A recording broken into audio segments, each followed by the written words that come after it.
बाद एक बार फिर थोड़ा स्वागत गल करते हैं हरियाणा की जिथे कौंसल चोणों के लिए वोटिंग शुरू हो गई है।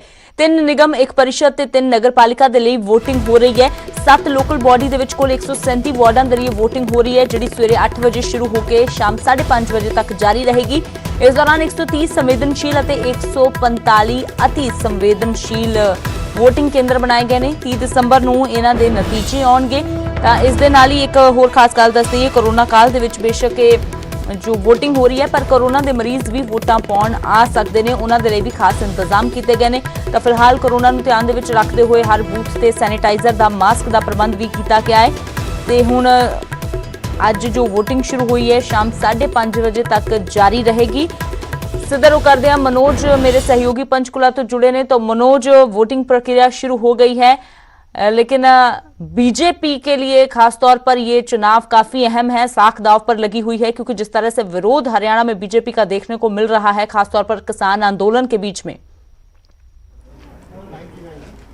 बिल्कुल, देखिए बीजेपी के लिए निश्चित ही बहुत बड़ी ये चुनौती है, क्योंकि इस वक्त जो हालात हैं और खासकर किसान आंदोलन की वजह से किसान काफ़ी विरोध कर रहे हैं भारतीय जनता पार्टी का, सरकार का, लेकिन उस बीच ये चुनाव हो रहे हैं और इसीलिए मुख्यमंत्री मनोहर लाल ने खुद कमान संभाली। उन्होंने तीनों नगर निगमों में चुनाव प्रचार किया, पंचकुला में भी अभी 2 दिन पहले वो प्रचार कर रहे थे, लेकिन कोशिश पूरी है भारतीय जनता पार्टी की यहाँ पर अपना जो वर्चस्व है उसको कायम रखने की। और बीजेपी के साथ साथ यहाँ बात करें तो सीधा मुकाबला यहाँ पंचकुला की बात करें तो बीजेपी और कांग्रेस के बीच ही है। ज़्यादातर जो स्थानीय निकाय हैं वहाँ पर भी कमोबेश यही स्थिति बनी हुई है। और पहली बार क्योंकि सीधा मेयर का चुनाव होने के बाद ये पहला चुनाव है पंचकुला में या अम्बाला में या सोनीपत में, तो इसलिए बहुत दिलचस्प हो गया। और अमृत, इस वक्त मैं पंचकुला में ही हूँ, वार्ड नंबर 11 में। आप देखेंगे मेरे पीछे जो चुनावी प्रक्रिया है वो यहाँ पर शुरू हो गई। तमाम जो मतदाता हैं वो 8 बजे से पहले ही यहाँ पर आ गए थे। समय था 8 बजे और 8 से 4:30 बजे तक आज मतदान होगा।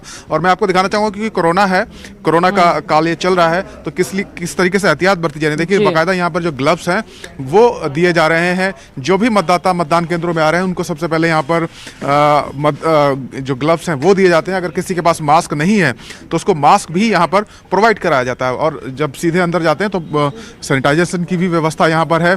और 2 ईवीएम इस बार रखी गई हैं। पहली ईवीएम से जो मतदाता है वो अपना पार्षद चुनेंगे, दूसरी ईवीएम के माध्यम से वो अपना मेयर भी सीधे तौर पर चुनेंगे। करीब 20 वार्ड पंचकुला में है, 20 सी सोनीपत में और अम्बाला में है, और करीब 137 वार्ड हैं पूरे प्रदेश में। जितने भी शहरी स्तरीय निकाय, 3 नगर पालिका और 1 परिषद के, उन सभी के लिए आज जो मतदान है वो यहाँ पर किया जा रहा है। और सीधा मुकाबला बीजेपी और कांग्रेस के बीच है।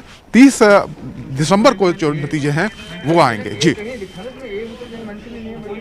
बिल्कुल मनोज, तो जैसे प्रशासन के लिए कोरोना काल में ये वोटिंग की प्रक्रिया को ठीक ढंग से करना चुनौती है, वैसे ही बीजेपी के लिए भी बड़ी एक चुनौती है। इन नतीजों के साथ ही जो पता लगेगा कि बीजेपी पास हुई है या फेल। हालांकि कांग्रेस के लिए भी ये बड़ी चुनौती। शुक्रिया मनोज फिलहाल इस तमाम जानकारी के लिए और ये तस्वीरें दर्शकों के साथ साझा करने के लिए। तो तुसी देखा कि लोग जो ने वो अपने वोट के हक का इस्तेमाल करने के लिए पहुंचना शुरू हो गए ने। शाम 5:30 बजे तक ये वोटिंग प्रक्रिया इसी तरह जारी रहेगी।